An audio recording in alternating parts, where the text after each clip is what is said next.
Pues muchas gracias por tan amable presentación. Eh, pues yo estoy que no quepo de contento de estar aquí en mi casa, en mi facultad. Ya está muy cambiada, ya no conozco, ya no sabía ni por dónde entrar porque era diferente, casi que pasaba una carreta porque era de terracería la entrada cuando yo estaba. Pero siempre da un gusto tremendo ver cómo va creciendo. Tenemos. Sí que se las cambio. Ok. Bueno, entonces vamos a hablar, fíjense bien. Estaba pensando de qué les podía platicar. Y de los que les voy a hablar se me hace bien importante porque nosotros los médicos tenemos que ser agentes de cambio, no tenemos que perjudicar al paciente. Y desafortunadamente, mucha de nuestra práctica va mal dirigida porque tratamos de ser muy intervencionistas en muchas cosas. Ya hay procesos naturales que ocurren en el cuerpo y que no respetamos y que no tratamos de imitar. Y eso es de lo que yo les quiero hablar, cómo es que ocurren las cosas en el cuerpo humano, qué dejamos de hacer y dónde intervenimos mal. La siguiente, por favor. Fíjense bien, cuando nace el neonato, tiene algunas condiciones desfavorables y más si lo dejamos a su suerte, si no respetamos a la naturaleza, ¿sí? El neonato, sobre todo el prematuro, tiene un sistema inmune parcialmente efectivo, pero no nada más en cuanto al sistema inmunológico, sino también algunos problemas físicos de barrera que los hacen ser más susceptibles, vías aéreas más pequeñitas, más estrechas, piel más delicada, ¿sí? Imperfección en las mucosas, por lo cual es altamente proclive a tener infecciones. La siguiente, por favor. Las inmunoglobulinas pasan por parte de la circulación materna, pero por un mecanismo muy específico. Pero no es hasta después de la semana 37 es que tenemos los niveles más altos de inmunoglobulinas, ¿sí? Y cada vez es más el número de pacientes o de niños prematuros que vemos, ¿sí? Cada vez se practican más, se interrumpen los embarazos por diferentes tipos de pretextos. ¿Ustedes saben cuál es la principal causa de cesárea en México? Es amenaza de parto vaginal, ¿sí? Todos los niños nacen por cesárea, desafortunadamente. Y con pretextos de que es que yo quiero que nazca el sábado, es que yo quiero que nazca cuando el pediatra está aquí, es que yo no quiero que nazca el día del cumpleaños de mi esposo porque nadie se va a acordar. O sea, y ahora que les ponemos un cardiotocógrafo, pues ya vemos irregularidad. Todos los niños, pues antes también las tenían, las irregularidades en la frecuencia cardíaca, pero ojos que no ven, corazón que no siente y no nos dábamos cuenta. Entonces cada vez intervenimos más en un proceso que debe de hacerse de manera natural, ¿sí? Y no estoy diciendo que la cesárea sea mala, porque cuando hay que hacerla oportunamente se debe de hacer. La siguiente, por favor. Normalmente lo que no queremos es que se comunique la circulación del feto con la circulación de la madre, ¿sí? Porque puede haber una incompatibilidad de grupo sanguíneo. Pero el mecanismo que usa el cuerpo para el pase de las inmunoglobulinas es bien particular y bien interesante.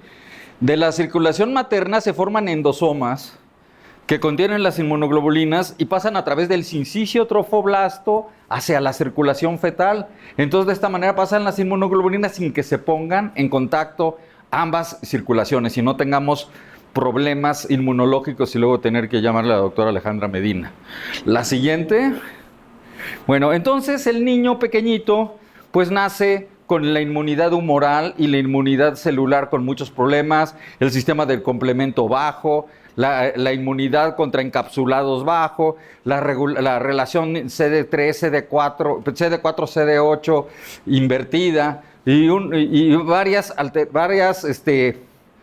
desventajas inmunológicas. La siguiente.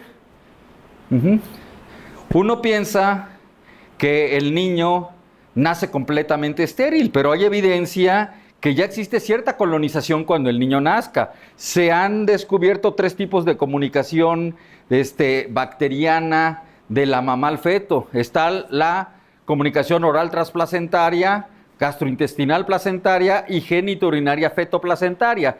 De manera que las membranas fetales ya están colonizadas por Mycoplasma hominis, que el líquido amniótico ya tiene Ureaplasma urealyticum, que la placenta ya tiene E. coli y que el intestino fetal ya está colonizado con enterococos, ¿sí?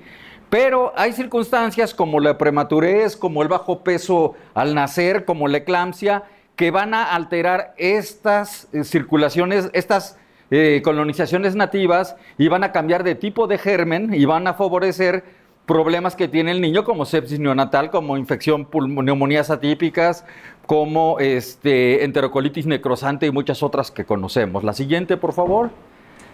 Ojo, fíjense bien, porque aquí es donde más la regamos, ¿sí? El intestino del niño va a ser colonizado por patógenos que no están acostumbrados o que no tienen un límite. Al mismo tiempo, el sistema inmunológico es virgen, nunca ha estado en contacto con un patógeno, ¿sí? Entonces este proceso de colonización se hace de manera conjunta, ¿sí? Van a ser organismos pioneros que van a entrar a un cuerpo donde van a ser regulados por un sistema inmune, ¿sí? La misma colonización va a educar al sistema inmunológico. Desde los estudios de los papers de Science de los 80s, en los que se ve que la primera célula inmunológica del intestino del feto es parecido a un linfocito B, que ante la presencia de diferentes estímulos va cambiando a volverse célula dendrítica, célula de Langerhans, como las células madre que adquieren el sitio donde son inoculadas. También el sistema inmunológico va a ir evolucionando dependiendo de la colonización.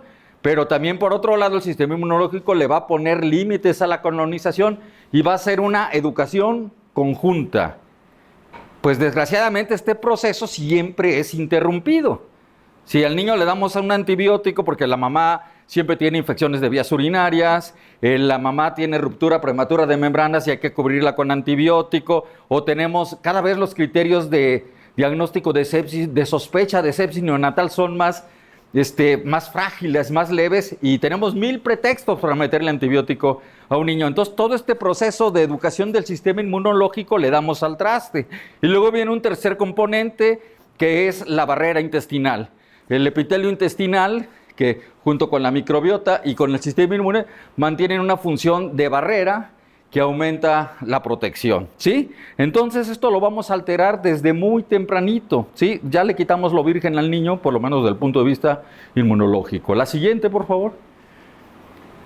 Ahora, el sistema inmunológico es un bestseller, porque todas las mamás quieren algo para subirle las defensas al niño. Nunca ha llegado una mamá, oiga doctor, ¿no tiene algo para mejorar la filtración glomerular de mi niño? ¿O no tiene algo para mejorar la producción de enzimas pancreáticas de mi niño? ¿O tiene algo para que depure mejor la bilirrubina a mi niño? No, todos quieren las defensas, ¿sí? Y pues bueno, ¿qué niño está inmunodeprimido? Pues el que tiene VIH, el que inmunosuprimimos por un trasplante, el que tiene cáncer, pero los niños no están inmunodeprimidos. A los niños les dan muchas gripas, ¿sí? Y ninguna de esas que yo sepa es una enfermedad inmunocomprometida. Si el niño tiene 2 años y tiene herpes zóster, pues entonces sí, pero las gripas son normales, ¿sí? Entonces sorprendernos de que es que él tuvo gripa la semana pasada y otra vez también, es como pensar que si yo voy sacando mi coche del taller y no me fijo y me pegan, no le voy a decir, no se vale que me hayas chocado porque voy saliendo del taller, ya me tocó este mes, ¿sí? Entonces, hay que distinguir lo que es estar inmunocomprometido o no. Pero el sistema inmunológico es bien buena onda porque hace que no nos infectemos, pero pregúntenle a la señora que tiene lupus a ver si es buena onda el sistema inmunológico. O al niño que por un enterovirus, un coxsackie que le iba a causar pie, mano, boca, se equivoca y el sistema inmunológico y le funde los islotes de Langerhans y queda con diabetes tipo 1, ¿sí? Entonces el sistema inmunológico es ángel y demonio al mismo tiempo. Entonces los procesos de proinflamación y de antiinflamación tienen que estar coordinados, ¿sí?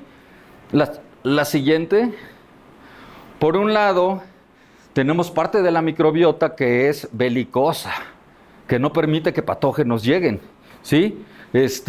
Por ejemplo, producen butirato a partir de los ácidos grasos, de los oligosacáridos de la leche materna. Yo creo que ustedes todos han oído de los HMOs, que son los oligosacáridos de la leche materna, que ahora se los meten a la leche. Bueno, los HMOs es un producto natural que viene en la leche materna, no es un suplemento, ¿sí? Que tiene que ver mucho, ¿sí?, en inhibir la respuesta, la diferenciación T reguladora. Por otro lado, tenemos una parte benéfica, por eso puse la palomita de la paz, la activación de la respuesta Toll-like que inhibe la respuesta agonista. ¿Cómo traducimos esto? La siguiente. Por un lado tenemos bacterias como las bifidobacterias que son promovidas por la lactancia materna, que tienen una actividad proinflamatoria de interleucina 17. Por otro lado tenemos una parte, que nos ayuda a combatir patógenos. Por otro lado tenemos el Bacteroides fragilis. Bacteroides, cuando un paciente tiene bacteroides en la sangre, qué miedo, ¿sí? Pero no, el bacteroides es el mejor amigo del hombre. El bacteroides activa la respuesta Toll-like y promueve la tolerancia, ¿sí? Entonces tiene que haber un equilibrio entre la parte proinflamatoria y en la parte tolerante para que haya una buena colonización y haya un buen equilibrio, no tengamos traslocación de bacterias y tengamos sepsis neonatal o no tengamos enterocolitis necrosante. La siguiente, por ejemplo, el ejemplo más claro es el del TREC, que es un segmento, ¿sí?, que nos ayuda a tolerar. Hay una deleción del adaptador MID88 que hace que se sobreexpresen las interleucinas, entonces promovemos el rechazo, es algo proinflamatorio. Entonces, tan importante la función belicosa, ¿sí?, de defendernos, como tan importante la función de volver tolerante al cuerpo, ¿sí? Bueno, pues todos esos procesos les damos al traste cuando interrumpimos esta colonización. La siguiente. Entonces, tenemos el binomio. Tenemos la mamá, donde van a influir la ganancia ponderal, la exposición a antibióticos. Acuérdense que el embarazo es un estado de inmunosupresión para no rechazar una bacteriota con ojos grandotota que tienen en la panza el niño, la mamá. Exposición a cosas ambientales como el humo de tabaco, anormalidades metabólicas, condición higiénico-social, falta de acceso al agua, falta de acceso al médico, no se hizo los ultrasonidos. Por otro lado, el recién nacido va a influir la forma de nacimiento. No es lo mismo nacer por vía vaginal que por operación cesárea, por vía abdominal. La alimentación al nacimiento es diferente al niño que se alimenta al pecho materno que el niño que se alimenta de manera artificial. La exposición a antibióticos, tanto los que le dan a la madre como las que estamos sospechando y le damos al niño. El peso al nacer, si el niño se coloniza por el ambiente neonatal en el que está, por el ambiente del cunero, de la microbiota de sus compañeritos vecinos de cama o la microbiota de las manos de la enfermera y del médico. La siguiente. Bueno, entonces tenemos tres escenarios. Por un lado, el niño que nace por parto vaginal y que se alimenta al seno materno. Por otro lado, el niño que nace por parto vaginal, pero es alimentado por fórmula. Y por otro lado, el niño obtenido por cesárea, que en su mayoría de las veces es alimentado con fórmula. El parto vaginal, los niños nacidos por parto vaginal se van a colonizar por bacterias originarias de la vagina de mamá. ¿Sí? La vagina de mamá, el 90% de la colonización de la vagina son lactobacilos. A las señoras, a las chicas también, cuando les dan antibióticos, lo primero que no se han fijado, pero tienen flujo vaginal, ¿sí? Y no es porque el marido sea un canalla, es porque le dieron antibióticos.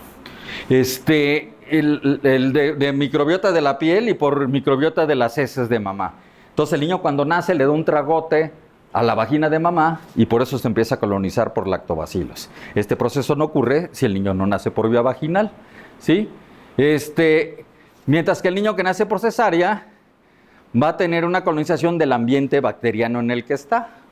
El niño alimentado al seno materno se va a colonizar, ya perdió la chance de nacer por vagina, pero tiene una segunda oportunidad con el seno materno. Ese niño se va a colonizar por bifidobacterias promovidas por los oligosacáridos de la leche materna, ¿sí? Va a tener colonización por parte de bacterias del tejido mamario, de la glándula, de la leche misma y de la piel de mamá. Fíjense bien, en mi hospital, una vez tuvimos un brote, un pseudobrote de Bacillus clausi. Todos los niños tenían Bacillus clausi, o sea, lo que tiene la enterogermina, en la sangre. Y en la torre, y solo 2 estaban tomando enterogermina. Dijimos que se contaminó la enfermera a la hora de limpiar el catéter, no se lavó las manos y había preparado Después vimos que muchos niños que no estaban tomando eso también lo tenían. ¿Qué era lo que pasaba? El Malitov, que es el sistema computarizado que nos sirve para los cultivos, para ver los cultivos que está creciendo, había sido actualizado el software. Y antes salía, lo que decía era contaminación de la piel, ¿sí? Ahora la contaminación de la piel con la actualización del software sale Bacillus clausi. ¿Por qué? Porque el Bacillus clausi es parte de la flora normal de la piel, en este caso del pezón de mamá, ¿sí? Entonces, por eso se usa como probiótico, ¿sí? Entonces, bien importante, no había ningún brote, era algo pero que nos hizo aprender mucho y ponernos las pilas y lo vamos a publicar y qué vamos a hacer. La siguiente, por favor. Lo que sí es muy importante es que el tipo de colonización que induce el seno materno es el adecuado.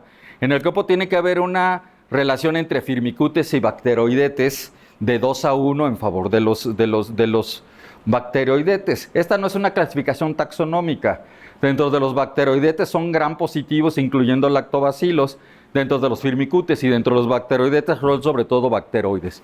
Fíjense en este estudio donde se compara la microbiota intestinal de niños alimentados al seno materno con lactancia materna, como este niño, la mayoría de su colonización de lactancia artificial era de actinobacterias y de que son firmicutes, mientras que los de seno materno predomina bacteroidetes de color rojo. La siguiente, por favor.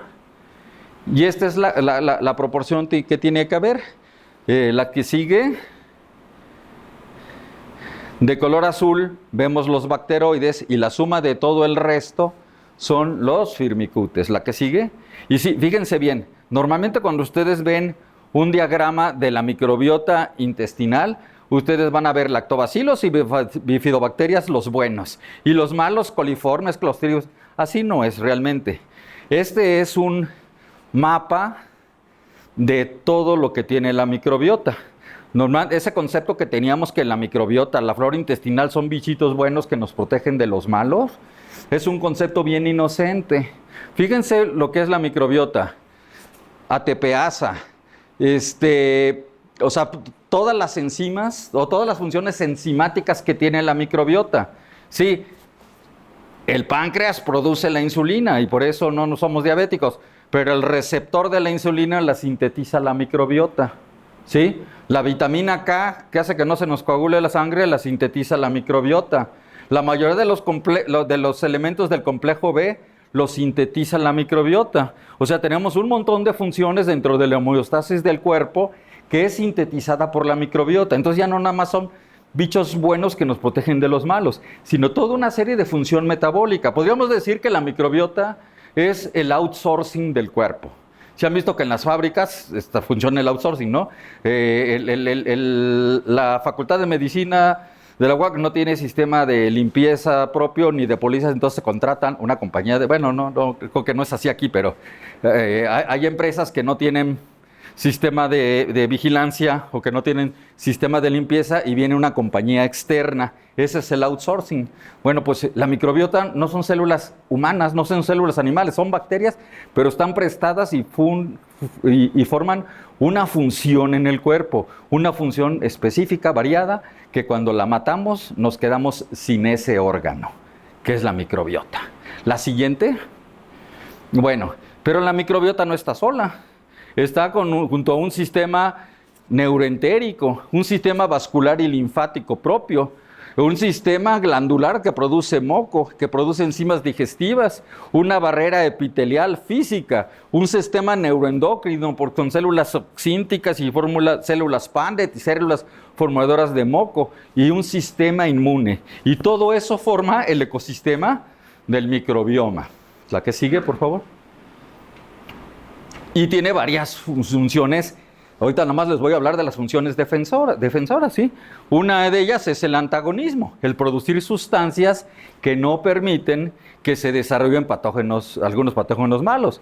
El papel de inmunomodulación. Se ha visto que algunos de los ácidos teicoicos y de los polisacáridos de la microbiota va a estimular a la célula M, que es la célula presentadora de antígeno, que esa a su vez estimula a los linfocitos T, que producen interleucinas, eso lo va a decir en su clase, y de eso va a ser el cambio de célula plasmática al linfocito B, y a la mera hora que se presente un patógeno va a haber una eferencia que puede tomar a la célula dendrítica o cualquier otra para protegernos ante un estímulo que no fue, que, aunque nunca haya estado en contacto con el virus o con ese agente, pero fue estimulado por elementos de la superficie de la microbiota. Y la exclusión, o sea, yo me pego y no permito que se pegue el malo. O yo compito por alimento, por metabolismo con la bacteria mala y no la dejo ponerse. La siguiente, por favor. Bueno, y si fuera poco, la microbiota del intestino va a interactuar con la microbiota respiratoria y con la microbiota del cerebro y con la microbiota de la mama y con la microbiota de la piel, ¿sí? Y no nada más es la microbiota de bacterias, sino con la virobiota y con la fungobiota. O sea, por ejemplo, los virus, la biota de virus son las bacterias, los fagos son virus que afectan a las bacterias. Es como el sistema, o sea, si una bacteria le quiere mandar un chat a otra bacteria, le manda un fago con información genética que cambia la función de la otra. O sea, es todo un sistema bien complicado y esta interacción va a hacer que haya una homeostasis, ¿sí? Entonces participan virus, participan hongos, participan bacterias y participan biotas de otros lados. No es que uno diría, entonces yo tengo lactobacilos en los pulmones. No, pues tiene neumonía. No, al contrario. Los elementos inmunológicos que se producen a nivel gastrointestinal, por ejemplo, los ácidos grasos de cadena corta, sobre todo el butirato, va a señalizar a el receptor de los linfocitos T citotóxicos, va a suprimir que se activen y la infección respiratoria no va a ser, la respuesta inflamatoria no va a ser tan sintomática, por ejemplo, es una manera de regulación, ¿sí? La siguiente. Y este es el famoso eje cerebro, pulmón, intestino, microbioma, en el que elementos que son captados desde el intestino van a afectar otras partes de la economía. La mayoría de los neurotransmisores, GABA, serotonina, dopa, son sintetizados por la microbiota. ¿Cómo la ven? ¿Sí? ¿De dónde viene? Pues la sintetizó la microbiota, ¿sí? Por eso,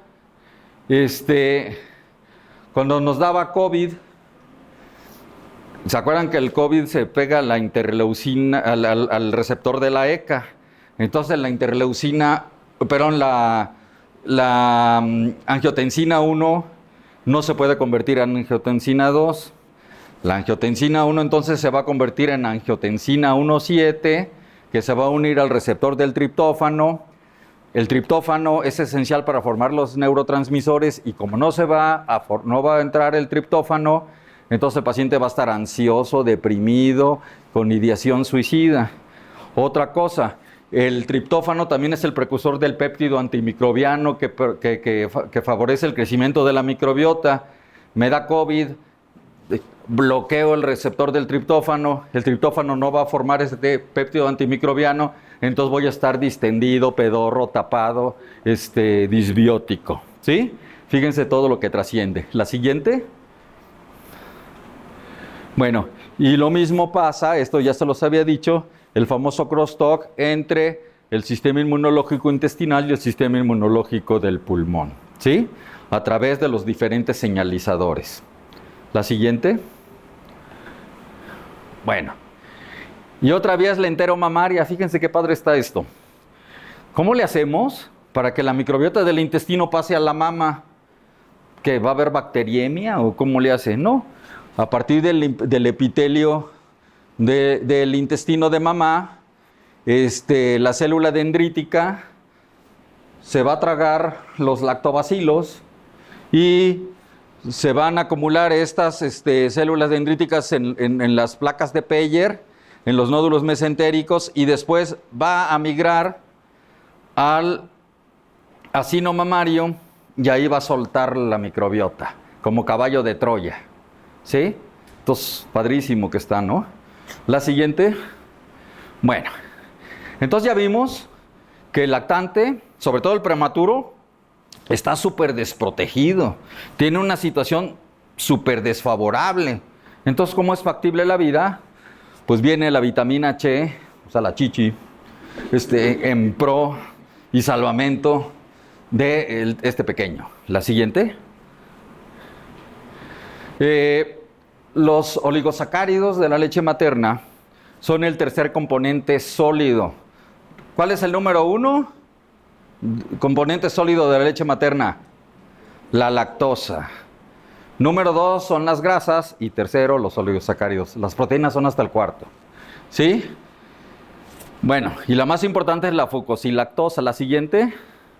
Si nosotros comparamos los oligosacáridos de la leche materna con los caprinos, con los ovinos y con los porcinos, aquí tenemos el marcador de alto peso molecular. Fíjense cómo es el más diverso. Y cuantitativamente tiene muchísimo más que la leche bovina. La siguiente, por lo cual son mucho más protectores. Bueno, la primera función de estos HMOs, de estos oligosacáridos, es servir como prebiótico específico, porque la fucosilactosa va a hacer que crezca Bifidobacterium infantis.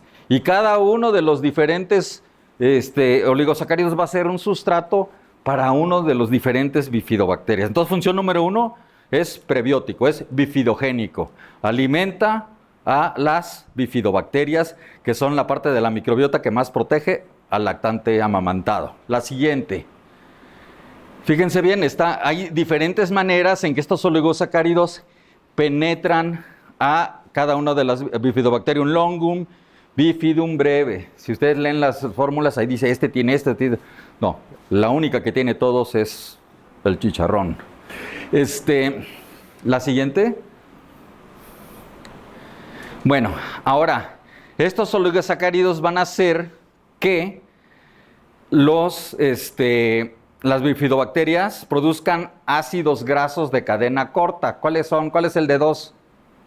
Acético. El de 3, propiónico. El de 4, butírico. ¿Sí se acuerdan? Llevaron bioquímica.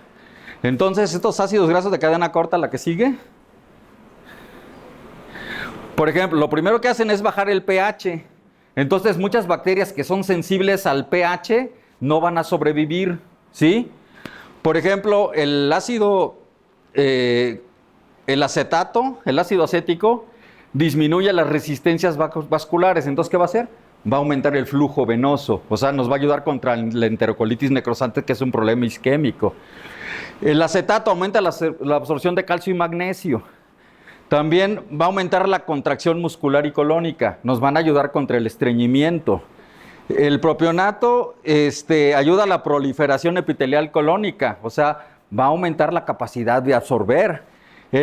Tanto el butirato como el propionato aumenta el transporte de electrolitos en colon. O sea, nos protegen contra la diarrea. El butirato mejora el metabolismo de los colonocitos. O sea, va a mantener íntegras las membranas, ¿sí? Las mucosas, sin ganas de convertirse a cáncer, sin ganas de volverse pólipos, sin ganas de volverse divertículos, ¿sí? Entonces, los ácidos grasos de cadena corta son esenciales para el funcionamiento intestinal. ¿Quién los produce? Las bifidobacterias. ¿Por qué? ¿Qué comieron las bifidobacterias? Oligosacáridos de la leche materna. ¿Sale? Entonces ya llevamos dos funciones. Una bifidogénico, otra producción de ácidos grasos de cadena corta. La que sigue, esta es la más apasionante de todas. Fíjense bien, cuando no tenemos ácidos oligosacáridos, el bicho se pega a un oligosacárido que está en la superficie del intestino, ¿sí? Si tenemos oligosacáridos solubles, se van a pegar al bicho y el bicho ya no se va a pegar al intestino.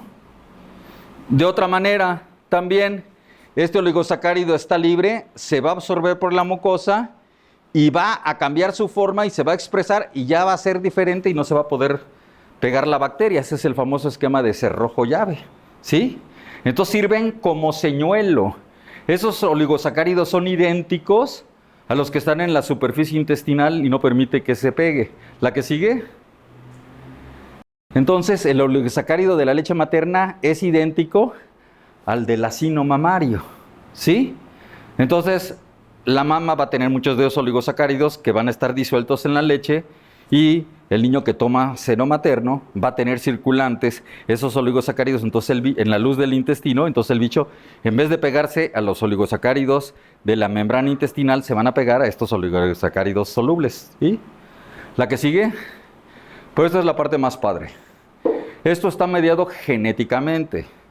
Y ustedes me van a decir, ¿cómo va a estar mediado genéticamente si no son proteínas, si son carbohidratos? Lo que está mediado genéticamente es una enzima que se llama fucosiltransferasa, que hace que se formen estos oligosacáridos, ¿sí?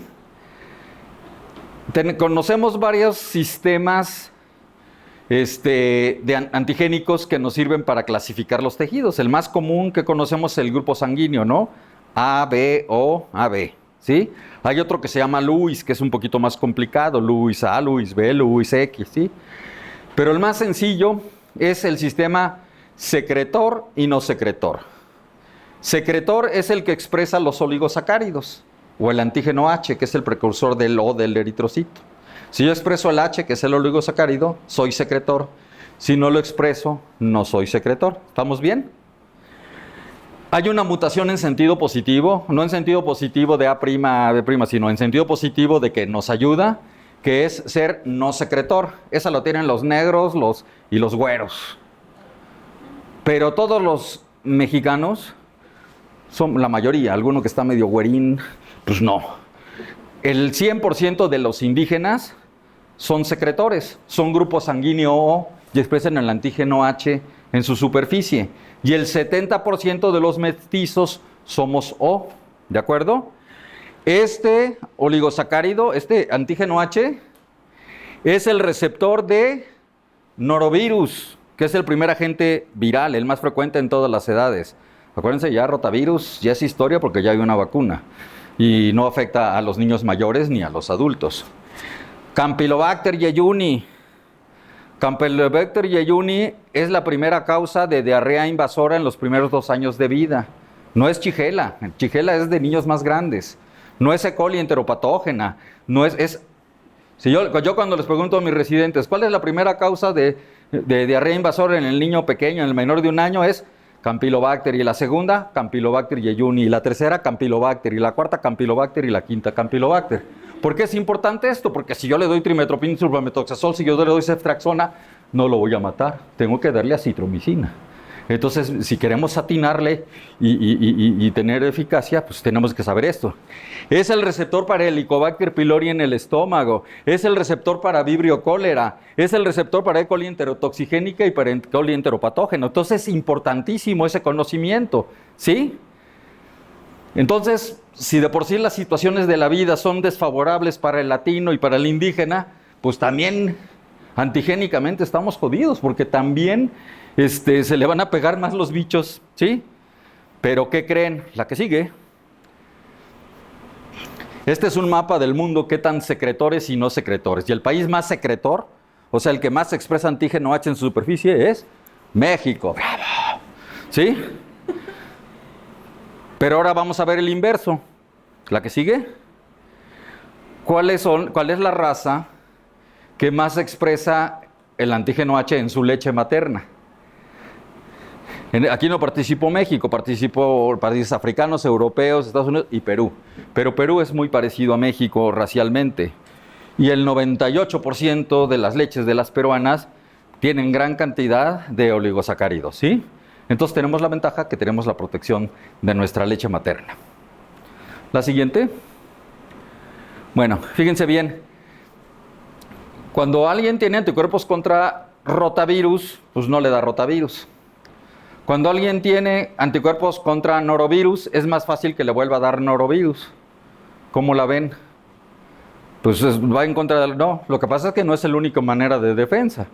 Entonces, este es un estudio que hicieron con voluntarios sanos, pero unos eran de fenotipo secretor o sea que expresaban el antígeno, y otros eran no secretor, o sea que no lo expresaban, ¿sí?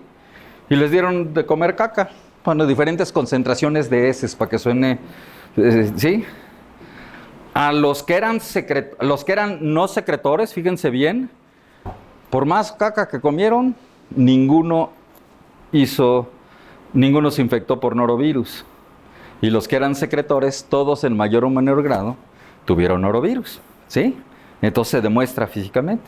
La siguiente, luego se agarró una célula CHO y se le transfectó con una fucosiltransferasa e hizo que expresara el antígeno H. Entonces a esta célula CHO se le pegaron todos los campylobacters, mientras que esta que no estaba transfectada no se le pegó. Entonces ya se demuestra con estudios de voluntarios y estudios moleculares. Ahora nos pasamos a lo molecular, a lo poblacional, la que sigue. Estos son estudios que hicimos en el sur de la Ciudad de México. Entonces se midió el nivel de oligosacáridos en la leche materna de las mamás y se midió la frecuencia en que tenían diarrea en la comunidad. Entonces, las mamás que tenían más fucosil lactosa, los que tenían menos fucosil son los que más les dio diarrea por Campylobacter.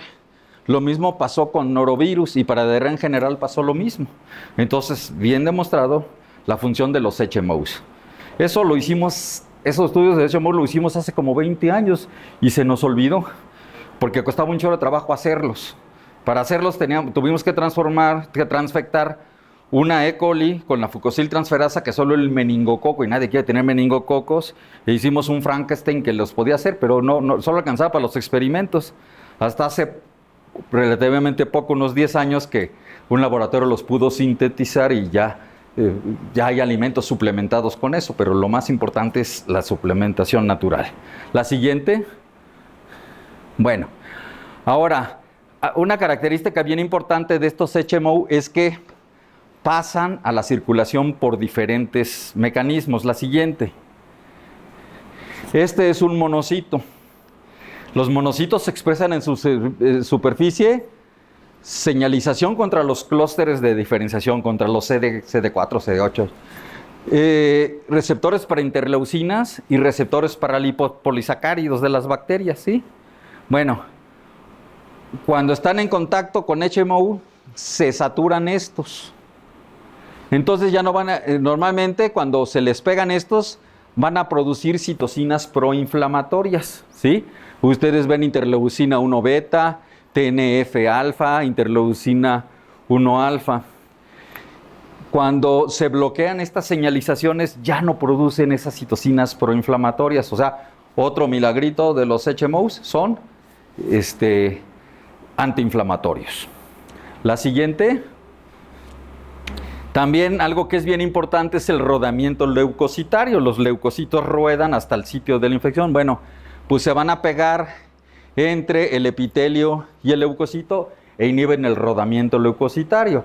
Y también la formación de complejos neutrófilo, plaqueta, participa mucho en el proceso inflamatorio. Bueno, se van a pegar en medio y ya no va a haber esta unión neutrófilo-plaqueta. La siguiente. Este es un modelo de niños que fueron alimentados con diferentes fórmulas. El estándar de oro es la leche materna, ¿sí? Que es la que tenemos. El seno materno lo tenemos de color, bueno, de color negro, ¿sí? Tenemos controles que son algunos galacto-oligosacáridos, ¿sí? No, el negro es el galacto-oligosacárido. El blanco es el seno materno. Y tenemos fórmulas suplementadas con diferentes, con estos HMO, ¿sí? Bueno, esos niños a los 4 meses se les tomó una muestra de sangre y se midieron las citocinas proinflamatorias que tenían. Y fíjense bien, el que era alimentado con el oligosacárido los tenían hasta arriba, pero el alimentado con seno materno es el que tiene menos estas citocinas proinflamatorias, y lo mismo en menor grado los suplementados con oligosacáridos. Para interleucina 1, factor liberador interleucina 1, factor necrosis tumoral alfa, interleucina 1 alfa, interleucina 1 beta, interleucina 1,6, ¿sí? Entonces, sí tienen una función de inhibir la producción de citocinas proinflamatorias. La siguiente, después esos niños, esa leche fue retado con virus sincicial respiratorio, ¿sí? Y en presencia de virus sincicial respiratorio se produce la misma reacción, no se modifica. Entonces tiene una función, porque siempre se había argumentado que virus sincicial respiratorio casi no se protege por la lactancia materna, pero estaban equivocados. La siguiente, ahora fíjense, este está más padre. Este es un modelo de enterocolitis necrosante inducida químicamente. Este es esto es en ratones, ¿sí? Los alimentados con seno materno, fíjense cómo revierte la enterocolitis necrosante, tanto así como microscópicamente. Los alimentados con fórmula siguen bien mal. Los alimentados con leche suplementada, seno materno suplementado con oligosacáridos y fórmula, mejoran. Y si nosotros vemos la que sigue, la siguiente, la escala de gravedad de enterocolitis necrosante 0, 1, 2 y 3, los alimentados con seno materno, la escala de gravedad va a ser menos que los alimentados con fórmula y los suplementados también son menos. La que sigue, esta es la evolución de la enterocolitis necrosante y este es el peso corporal. Los que se alimentan con seno materno o seno materno con HMO tienen mejor peso corporal. Y la siguiente, y si vemos diferentes marcadores de inflamación, como la óxido nítrico sintetasa, la interleucina 6, la interleucina 1 beta y el toll-like 4, fíjense cómo seno materno está bajo, los de fórmula están altísimos y los suplementados están bajos, ¿sí? La siguiente. Bueno, ahora, ¿qué función tienen los hongos? Porque luego están bien espantados porque en el copro salió cándida, porque en el exudado faríngeo salió cándida. ¿Qué onda con los hongos? Bueno, pues la Candida albicans es la colonización por excelencia de todas las mucosas, de todos los epitelios, mucosas o superficie cutánea, ¿sí? Que si yo disrumpo, por ejemplo, le dejo la pipilla, el amoníaco me roe todo el epitelio del bebé abajo del pañal, pues voy a tener dermatitis por pañal, ¿sí? Si yo doy antibiótico y mato toda la microbiota de la boca, pues voy a tener sobrecrecimiento. Pero fíjense lo que hace la presencia de cándida en la piel, va a tener activados todos los sistemas de defensa, el sistema de complemento, el sistema de las interleucinas, absolutamente todos los sistemas inmunológicos. Es como cuando van a la embajada de Estados Unidos a sacar su visa. Afuera hay un chorro de maleantes que yo se lo estaciono y nunca tiene cambio. Yo me formo y usted me paga carterista. Y adentro no puedes traer lentes oscuros porque te están vigilando, porque están en una vigilancia tremenda. Entonces la presencia de cándida en las mucosas es la que tiene el cuerpo alerta al sistema inmunológico. Entonces su función es inapreciable, es la neta del planeta, lo que hace la presencia de cándida. La siguiente, fíjense lo que pasa en el intestino. Cándida hace que no se pegue Serratia marcensis. De color azul promueve colonización y de color rojo bloquea colonización. En la boca promueve que haya estreptococos, pero no estreptococcus piógenes, sino los estreptococos que no dejan crecer al piógenes, ¿sí? E inhibe el Agregatibacter actinomycetes comitans, que son de esos. No sé si se acuerdan cuando vieron endocarditis bacteriana, que hay un grupo de gérmenes que se llaman fastidiosos, que causan endocarditis y que vienen en la mordedura humana, ¿sí? Por eso la mordedura humana es tan peligrosa. Pues no dejan que se presente y no deja que en el intestino haya dos que son los más gachos. El Clostridium difficile, de la colitis pseudomembranosa, y el Acinetobacter baumannii. Y lo mismo hace Saccharomyces boulardii. No permiten esas colonizaciones aberrantes, ¿sí? La siguiente. Y lo mismo en todas las superficies. En la superficie de la piel, la superficie de la vagina, la superficie pulmonar, la superficie oral. La presencia de hongos activa y tiene alerta al sistema inmunológico. Entonces su presencia, o sea, la microbiota ¿sí? Mico de hongo, es indispensable para la salud del individuo. La siguiente. ¿Quién es este? El enemigo de Batman, ¿no? Dos caras, ¿sí? Cuando se descubrió que previniendo la colonización por estreptococo del grupo B en Estados Unidos disminuía 10 veces la sepsis neonatal, adelante, ¿no? Aquí en México ha habido también estudios, pero la mujer mexicana casi no está colonizada por estreptococo del grupo B, por eso no se practica la profilaxia. Antes decían, a ver, que aquí ni se hace, no, pero sí hay estudios del doctor Palacios Saucedo que no se coloniza. Pero en Estados Unidos disminuyó la sepsis neonatal dando antibiótico al nacimiento.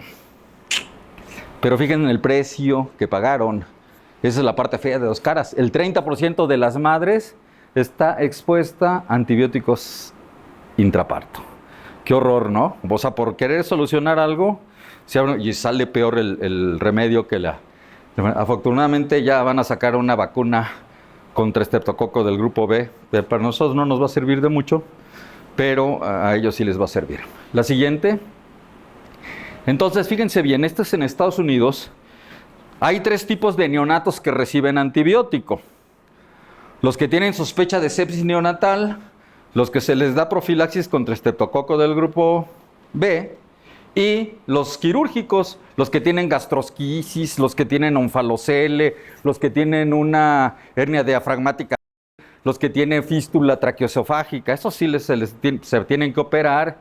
Bueno, pues de todo este grupo, de estos 3, solamente 5% van a tener patógeno aislado. O sea, repartimos antibiótico a diestra y siniestra porque todos nuestros criterios son muy laxos y el beneficio que tenemos, pero fíjense el precio que se paga. ¿La que sigue? Este es un estudio israelí donde se mide la presencia de beta-lactamasas de espectro extendido.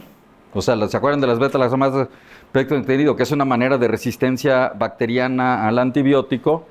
Se comparan las de recién nacido con las de mamá y se ve que son las mismas. Se hace un estudio de campos pulsados y se ve que hay clonalidad entre la cepa del niño con el de la madre. O sea, si a la mamá le inducimos beta-lactamasa de espectro extendido, también al niño. La que sigue. Este es un estudio en Suecia donde se ve ya una vez que nació el niño, cuánto tiempo sigue expresando beta-lactamasas de espectro extendido en la microbiota de sus heces. Hasta 15, hasta 26 meses sigue haciendo popó con enterobacterias productoras de beta-lactamasas de espectro extendido. ¿Sí? La que sigue. Esto lo mismo con Staph aureus, ¿sí? Tomadas con resistencia a las diferentes tomadas de las narinas de la mamá, del bebé, perianales de mamá y del bebé y umbilicales del bebé, ¿sí? Y fíjense cómo tienen este patrón de resistencia a Staph aureus. La que sigue. Entonces, los cambios en la microbiota residente de las diferentes condiciones patológicas van a estar relacionados con estos cambios, ¿sí?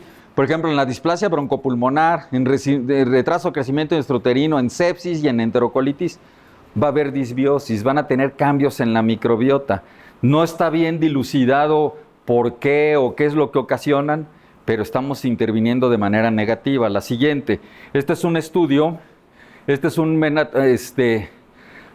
estudio donde se ven todos los factores de sepsis neonatal, para promover sepsis neonatal. Pues está la prematurez, el estar invadido, pero el más importante es el uso previo de cefalosporinas. La que sigue.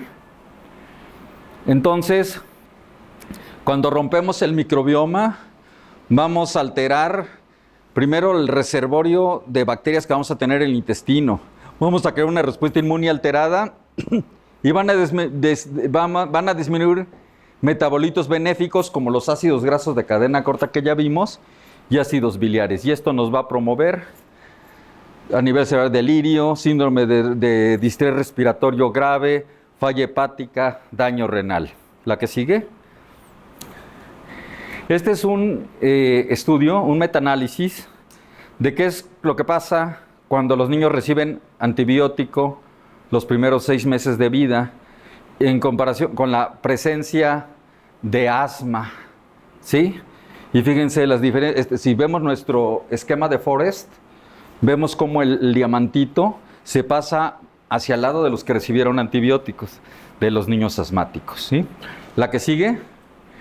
Y si vemos esta de dosis-efecto, de exposición temprana, exactamente lo mismo. Mayor dosis de antibióticos, mayor es la presencia de asma bronquial, ¿sí? La siguiente. Lo mismo, se han visto cambios en la microbiota en pacientes obesos. No profundizo mucho. La que sigue. Fíjense bien, este es el modelo del ratón obeso, ¿sí? Son un ratón control y 2 ratones, unos expuestos a dosis bajas de penicilina posterior al destete y exposición materna hasta el destete. Van a tener una microbiota alterada, ¿sí? Van a tener microbiota normal y siempre van a ser sanos, ¿sí? Este ratón obeso, a la hora que yo lo colonizo con flora normal, va a revertir, pero si yo lo vuelvo a inocular con microbiota de ratón obeso, se puede volver obeso otra vez. La que sigue.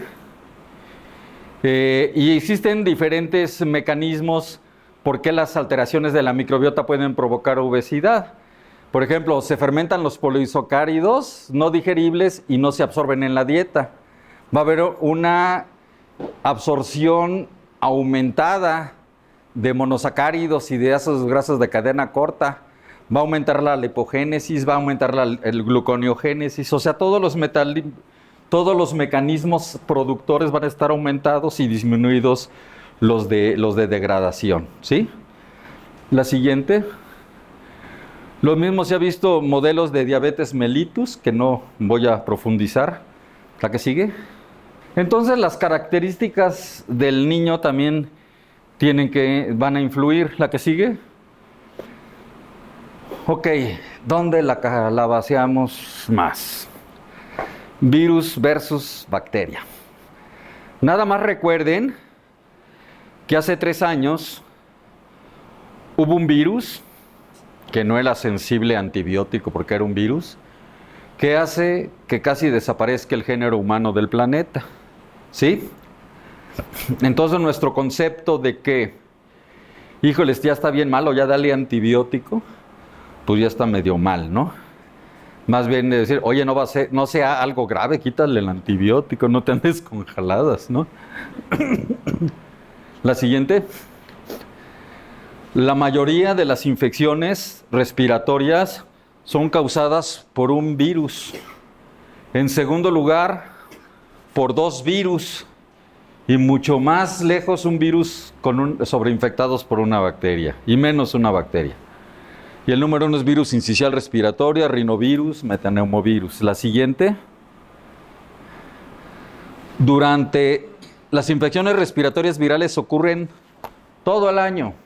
La que sigue. En invierno tenemos influenza, tenemos coronavirus estacional, tenemos virus sincicial respiratorio. Todo el año tenemos adenovirus.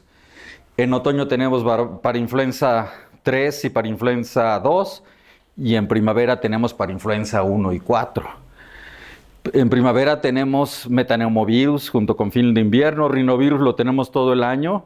Y en verano tenemos enterovirus, rinovirus, ¿sí? O sea, todo el año hay virus respiratorio.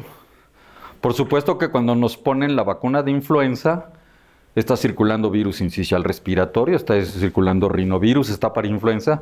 Y lo más fácil es que si me da alguna complicación respiratoria concomitantemente con la vacuna, pues le echemos la culpa a la vacuna, aunque la vacuna no es de virus vivos atenuados ni de virus muertos, es solamente de proteínas de superficie y fue una vacuna diseñada para ponerse a gente inmunocomprometida sin hacerle daño, ¿sí? Entonces, quitémonos con nosotros que somos médicos, ¿sí? Sobre todo los cirujanos que no se quieren vacunar luego. La siguiente. Bueno, volvemos a lo molecular. Una de las infecciones, o sea, seguimos con nuestra gran pandemia que es el uso de antibióticos, ¿sí? El Streptococcus pyogenes es la única etiología que hace que tengamos que usar antibiótico en una faringitis, ¿sí? El primer paso es que haya, tenemos aquí abajo, tenemos la pared del Streptococcus pyogenes, con ácido lipoteicoico y proteínas de unión a la fibronectina. Y por otra parte tenemos el epitelio del humano, que tiene receptores que son de ácido ciálico, son oligosacáridos cialilados. Y para que ocurra una infección, pues se tienen que poner en contacto, ¿sí? Quiero platicarles que esos oligosacáridos no se expresan antes de los 5 años. Por eso la edad estreptocócica, según los libros, es de los 5 a los 12 años, ¿sí? Si no somos así tan pragmáticos, podríamos decir que es entre los 3 y los 15. Pero si nos llevan un niño de 1 año que tiene fiebre y que tiene inflamada la garganta, es mucho más fácil que la mamá que lleva al niño tenga cáncer de próstata a que el niño tenga una faringitis estreptocócica, ¿sí? Entonces la práctica de tomarle un exudado faríngeo a un niño que va a entrar a la guardería tiene el mismo grado de inteligencia que pedirle una gonadotropina coriónica a un varón, ¿sí? Bueno, y después de los 15 años también se dejan de expresar estos oligosacáridos. Entonces cuando llegan, ay, es que me duele mucho la nalga porque me inyectaron porque tenía gripa, pues era una infección viral y te inyectaron por baboso, ¿sí? Y lo peor de todo es que no te pusieron mesetacil, te pusieron ceftriaxona, que es de amplio espectro, ¿sí? Poner una ceftriaxona equivale a bombardear Irak para matar a Saddam Hussein, ¿sí? Podían haber mandado a Rambo, que es de espectro reducido, y sí lo iba a matar, y no bombardeaba, no destruías el país, ¿no? Porque ya fregaste la microbiota vaginal, ya fregaste la microbiota intestinal, ya fregaste la microbiota de la piel. La siguiente. Y hay otros, por ejemplo, este es un estudio de en qué momento se expresan las antistreptolicinas, tanto en la consulta externa como en pacientes hospitalizados. Fíjense cómo se duplica la media geométrica de antistreptolicinas hasta los 6 meses. O sea, significa que las primeras sean del mamá. La siguiente. Y también tenemos muchos datos clínicos que nos dicen que es viral, que no es bacteriana. O sea, que si yo tengo mocos, aunque sean verdes, que si yo tengo tos, que si yo tengo úlceras orales, que si yo tengo broncoespasmo, que si yo tengo diarrea al mismo tiempo de estos datos, que si yo tengo conjuntivitis, es viral. Aunque tenga las anginas grandotas con puntitos blancos que dijo el doctor, que es eso ahora de antibiótico, ¿sí? O sea, es bien fácil desde el punto de vista epidemiológico por la edad. Desde el punto de vista epidemiológico porque la estacionalidad es súper marcada, es invierno y principios de primavera. Yo antes decía, es diciembre, enero, febrero, pero un día estaba dando esa plática en Lima y me dijeron, no, es que acá diciembre, enero, febrero es verano, entonces mejor digo invierno y principios de primavera, ¿sí? Entonces no hay para dónde hacerse. La que sigue. Los criterios de Centor fueron hechos para distinguir infección viral de bacteriana. Ya después salieron los de Mack-Isaac, que son la modificación de los de Centor. Y fíjense bien, el puntaje, fiebre me da 1 punto, crecimiento amigdalino me da 1 punto, adenopatía cervical 1 punto, ausencia de tos 1 y la edad de 3 a 14 años me da 1 punto y mayor de 15 años me da 0 puntos, ¿sí? Si mi niño tiene tos y es menor de 2 años, ya no me da un puntaje de 4 a 5 me da una posibilidad de 38 a 63, pero fíjense, una de 2 a 3 me da una probabilidad del 10 al 28%, ¿sí? O sea, es bajísima. Gracias. La que sigue. Entonces, el doctor dijo que si tiene puntitos blancos es de antibiótico. Pues ahí tenemos un enterovirus, es una herpangina. Acá tenemos Epstein-Barr, que también me da esto. El piógenes ni siquiera está tan exagerado y difteria que afortunadamente no vemos por las coberturas de vacunación. La siguiente. Ahí va lo estacional. Estreptococo beta hemolítico del grupo A lo tenemos invierno, ¿sí? El adenovirus lo tenemos todo el año y el síndrome faringoconjuntival en verano. El Epstein-Barr lo tenemos todo el año, no es estacional. La herpangina la tenemos en primavera, ¿sí? Difteria lo tenemos más en otoño y el FAPA, ese lo tenemos todo el año. ¿La que sigue? Los adenovirus nos dan unas anginas horribles. ¿La que sigue?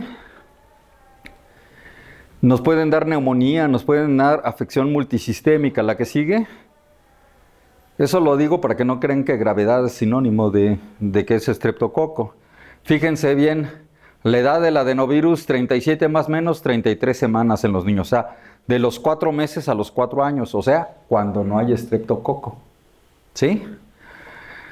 La temperatura 39.2 más menos 0.76. O sea, de 38,5 a 40,5. Y entonces eso de, oye, ¿tiene mucha temperatura? ¿Ya dale antibiótico? Pues creo que no, ¿verdad? Y el 88% tiene amigdalitis y el 52% tiene exudado. Ah, tiene puntitos blancos, dale antibiótico. Entonces es completamente diferente, ¿sí? La siguiente. ¿Cuáles me dan úlceras? La gingivoestomatitis herpética, ¿sí? La enfermedad pie mano boca y la herpangina. La herpangina y la pie mano boca nos los da Coxsackie, una Coxsackie 33 y otro Coxsackie 16. La diferencia anatómica es que de los pilares del paladar hacia atrás es herpangina y hacia adelante es pie mano boca o herpética, pero la pie mano boca aparte va a tener 2 días después del enantema, la aparición de un exantema, unas ampollitas en las palmas y en las plantas. La que sigue. El Coxsackie 16 es el que nos da el pie mano boca. La que sigue. Esta es la enfermedad y es el junto con el exantema súbito, es la enfermedad exantemática más frecuente, ya que no tenemos sarampión y no tenemos rubiola. La que sigue. Y la herpangina, pues nos da mucha molestia, mucha audinofagia y mucha fiebre. La siguiente. Bueno, el otro día, creo que estabas presente, Rodrigo, en uno de los congresos de infectología, una doctora se puso muy necia, que ella tenía excelentes resultados con aciclovir para la enfermedad pie mano boca. Pues yo no sé qué sea tener buenos resultados, es una enfermedad benigna, nunca le va a ir mal. La que sigue. El aciclovir lo que hace es que forma aciclovir trifosfato, o sea, se va a unir al ATP y va a interrumpir la formación de la cadena, ¿sí? La que sigue. Vámonos a lo básico. El virus herpes 1, que es para lo que sirve el aciclovir, es un virus ADN. Los enterovirus son ARN. El aciclovir es un inhibidor de la timidina quinasa, ¿sí? Sabemos que el ADN tiene timina, adenina, guanina y citosina. Sabemos que el ARN tiene uracilo, adenina, guanina y citosina. Si el ARN no tiene timina, pues en un virus ARN no le sirve el aciclovir, ¿de acuerdo? ¿Ven cómo son útiles los conocimientos básicos? Entonces, pues estaba equivocada esa doctora. La siguiente. Entonces, los antivirales no debemos de usarlos porque me sobra un dedo de la mano para lo que sirven los antivirales. Acuérdense que estamos en la parte de qué es lo que no tenemos que hacer. Para la influenza son excelentes, ¿sí? Los Eltamivir y ahora el Baloxavir Marboxil, que es una sola dosis. Para BCR tenemos anticuerpos monoclonales muy buenos. Los antivirales apenas hay algunos y todavía no se usan. Para SARS-CoV-2 tenemos 3 antivirales que son medio chafas y se los Dejamos a los pacientes muy inmunocomprometidos, muy añosos, pero no son como el oseltamivir para la influenza. Para hepatitis C hay nuevos agentes que curan la hepatitis C, pero cuesta $1,000,000 el tratamiento. ¿Sí? Para el VIH tenemos la terapia antirretroviral altamente activa que ha hecho que una enfermedad mortal se vuelva crónica y les va muy bien, aunque no se curan. Para herpes 1, 2 y 3 tenemos el aciclovir para enfermedad grave y ganciclovir para citomegalovirus. Pero para el Epstein-Barr, que es otro herpes, no tenemos nada. Para rinovirus no tenemos nada. Para adenovirus no tenemos nada. Para Coxsackie-AIB no tenemos nada. Para influenza no tenemos nada. Y para los coronavirus que no son SARS no tenemos nada.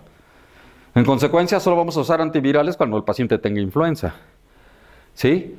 Para el COVID no, porque pues, no la dan en cualquier lado. Tienen que hablarle al infectólogo de la zona para que pida permiso de salubridad. ¿Sí? Entonces olvídense. Y a veces para el herpes zóster, para algunos tipos de varicela complicada. Pero entonces olvídense, porque la que sigue, ya ven, el que le dio aciclovir al pie, mano, boca, ¿sí? O dicen, es viral, denle amantadina. Hay 2 productos muy socorridos que tienen amantadina y rimantadina. El antifludes, el gavirol y esas cosas, ¿sí? La que sigue, esos antivirales fueron hechos para la influenza en los 70s, ¿sí? Pero no se usaron para influenza, se usaron para el catarro común. Se curan los pacientes, sí, pero porque tienen clorfeniramina, que es un antihistamínico que le daba mi bisabuelita, mi abuelita, y que es muy potente y quita la sintomatología, ¿sí? Pero fíjense las tasas de resistencia a influenza H1N1, H3, es intrínsecamente resistente a influenza B.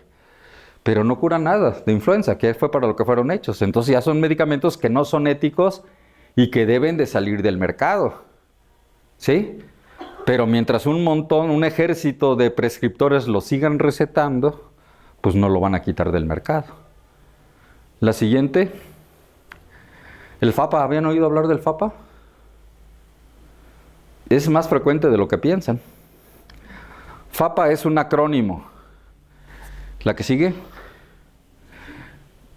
Fue descubierto en el 87 por Marshall. Algunos de ustedes ya habían nacido. Es una enfermedad autoinflamatoria de etiología inmune, probablemente base genética. Yo creo que sí, porque yo todos los FAPAs que tengo son judíos y alguno que otro griego. Y ausencia de infección respiratoria alta. La que sigue. P es periódico. F, fiebre periódica. A es adenopatía, P es faringitis y A es afta. Entonces son pacientes que tienen un episodio de fiebre. Dicen las mamás, es como la menstruación de mi bebé. Cada mes les cae su regla, les cae su FAPA. Y se quita con una sola dosis de prednisolona. No hay que hacerles más. Y a los 5 años se curan. Uno que otro que hay que mandárselo al inmunólogo porque después de los 5 años sigue. Pero se le quitan a los 8 o a los 9. Y este es un paciente con FAPA que va así. ¿Sí? La que sigue. El 100% tiene fiebre, 72% faringitis, 88% adenopatía cervical y 70% aftas orales. La que sigue. Y hay criterios de Thomas y de Pader, y los dos dicen lo mismo, ¿sí? Fiebre recurrente de inicio antes de los 5 años, estomatitis, linfadenitis, faringitis, exclusión de neutropenia cíclica, ausencia de síntomas entre los episodios y no hay falla de medro. La que sigue. También el Epstein-Barr nos da anginas. La que sigue. Pero nos da hepatoesplenomegalia. Cuando le damos aminopenicilinas como amoxicilina nos da un exantema horrible. O sea, normalmente da exantema, 1 de cada 20, y es en la mayoría en tronco. Pero cuando le damos algo que no debemos. Y fíjense cómo están las anginas de feas. La que sigue. La única diferencia es que nos va a dar fiebre hasta 3 semanas, que eso jamás lo va a dar un estreptococo. Es el típico paciente que le dieron amoxicilina, con ácido clavulánico. ¿Sirve el ácido clavulánico para las anginas? ¿Por qué? Porque Streptococcus pyogenes no produce beta-lactamasas. Entonces no, con amoxicilina es suficiente, ¿sí? Y luego le cambiaron a claritromicina y ahora ya le están inyectando ceftriaxona y no se cura. Infección bacteriana que tienes que cambiar de antibiótico, no era bacteriana, ¿de acuerdo? La que sigue. Entonces, la clave es el diagnóstico para dar antibiótico, la estacionalidad y la clínica, que es la ausencia de rinorrea, tos, afonía, conjuntivitis, broncoespasmo, diarrea. ¿La que sigue? Bueno, entonces es un virus, no requiere antibiótico, lo dejamos así. ¿La que sigue? El caso más clásico es el exantema súbito. El niño tiene fiebre de 40 y le estamos intercalando paracetamol e ibuprofeno y no se le quita, ¿sí? Y ni se le va a quitar hasta que de repente llega un día, al séptimo, al 10 día, le sale un exantema y se le quita la fiebre. Pero pues no nos aguantamos, entonces le damos un antibiótico porque él tiene los oídos rojos porque está chillando y a la hora que sale el exantema es alérgico a la penicilina. O le inventamos una infección de vías urinarias al fin que ni se ve, pero la falta de honestidad de decir no sé o no le veo nada. Ya cuando tienes callo dicen, es una rociola, me echas un telefonazo en 3 días que se brote, ¿sí? Pero entonces, pues sí se les da. O sea, acuérdense que la fiebre es un mecanismo benéfico, ¿sí? Y que, ¿a qué es lo que más le tienen miedo de la fiebre? Convulsiones, ¿verdad? Las convulsiones están mediadas genéticamente. Hay 10 genes bien específicos. Entonces, si mamá no convulsiona ni papá convulsiona, el niño no va a convulsionar. Y los que convulsionan con 37,5. Entonces, aunque el niño tenga dengue, que ya es bien fácil tener dengue, hay dengue en Querétaro, en un chorro de lugares, ¿sí? Aunque tenga fiebre de 40, no va a convulsionar. La fiebre la quitamos porque es una medida de confort, porque uno se siente del nabo cuando tiene fiebre, pero no porque el paciente esté en peligro, ¿sí? Entonces, ¿qué es lo que tenemos que hacer? Pues tenemos que platicar con la mamá, tenemos que explicarle bien la patología, tenemos que decirle cómo está la cosa, porque yo les aseguro que más del 90% de los que son alérgicas a la penicilina tuvieron roceola, ¿sí? Y no son alérgicos a la penicilina y los privaron por un error médico de un antibiótico útil. La que sigue, ya voy a acabar, ¿eh? Entonces lo más importante es el control de la fiebre y calmar la angustia por incertidumbre. La siguiente, la que sigue. Entonces, la etiología viral es la más frecuente de todas. En condiciones ideales en cualquier laboratorio, el 100% de Streptococcus pyogenes es sensible a la penicilina. La que sigue. Pero cada vez hay más estudios en que los pacientes que reciben penicilina ya no erradicamos el 100%, sino el 80%. Mientras que con cefalosporina sí lo logramos. La que sigue. Y si lo comparamos oral con intramuscular, porque es que los gringos son bien maricas, nosotros lo ponemos inyectado y por eso sí nos curamos. No es cierto, se obtiene el mismo resultado. La que sigue. Y hay estudios que nos hablan de que tratamientos cortos de 5 días con cefalosporina son mejores que tratamientos prolongados con penicilina. La que sigue. Entonces, hay 2 mecanismos de resistencia a la penicilina. Uno es cambios conformacionales en las proteínas de unión a la penicilina, que ante el antibiótico no expresas el receptor y no se pega. Y el otro es producción de enzimas que degradan el antibiótico, que son las beta-lactamasas. Bueno, la que sigue. Streptococcus pyogenes no produce ninguna de las 2. Entonces, ¿por qué no se curan todos con penicilina? La que sigue. Bueno, ahora se ha descubierto que Piógenes tiene un mecanismo que se internaliza, se vuelve intracelular y ahí ya no actúa la penicilina. Entonces eso es inducido. La que sigue. Entonces, ¿por qué me están diciendo que hay que usar penicilina y este cuate me está diciendo que no hay que usar antibióticos o qué onda con eso? No, pues el primer mensaje, el más claro, es que la mayoría son virales y no vamos a dar antibióticos. Pero si tenemos un paciente que es virgen, sí le podemos dar penicilina porque le va a ir bien. O sea, virgen a los antibióticos, si apenas lo empezamos a ver. Por ejemplo, la penicilina, con una sola dosis, puedo garantizar el 100% del apego. ¿Cuál es la desventaja? Que solo voy a erradicar el 80%. Si yo utilizo un macrólido, erradico hasta 90%, pero hay una resistencia creciente. Si yo uso cefalosporinas de primera, voy a erradicar 90%, pero se da 3 veces al día, hasta una semana. Si yo doy una de segunda, erradico 95%, pero da gastritis y diarrea, y voy a causar una gran selección bacteriana. Y si uso una cefalosporina de tercera, solo 5 días y saben bien. Pero de las pocas circunstancias en que una enfermedad la causa un solo bicho, yo estoy usando amplio espectro, voy a matar todo. ¿Sí? Y cuestan carísimas. Entonces, ¿qué hago? Bueno, pues si mi paciente es nuevo, puedo seguir usando la penicilina. Si yo tengo una mamá metódica, pues le puedo dar cefalosporina de primera generación. Y ya guardo la cefalosporina de tercera generación cuando mi niño tiene leucemia linfoblástica aguda, que tiene factores de riesgo, y le doy eso, ¿sí? Pero entonces el criterio no varía. ¿La que sigue? Ok. Esta es la microbiota normal de la boca. Tenemos un montón de estreptococos, pero todos son amigos, ninguno es enemigo, ¿sí? La que sigue. Y estos son los gram negativos y allí están los que causan endocarditis, ¿sí? La siguiente.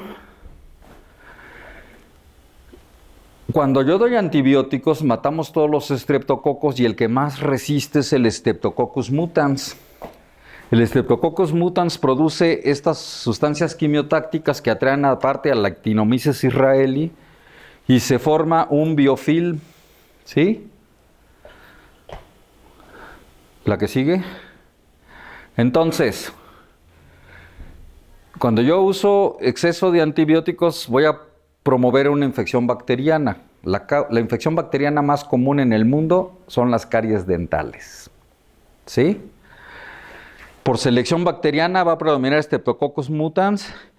Voy a provocar que se agreguen otros patógenos. Entonces, ¿sí?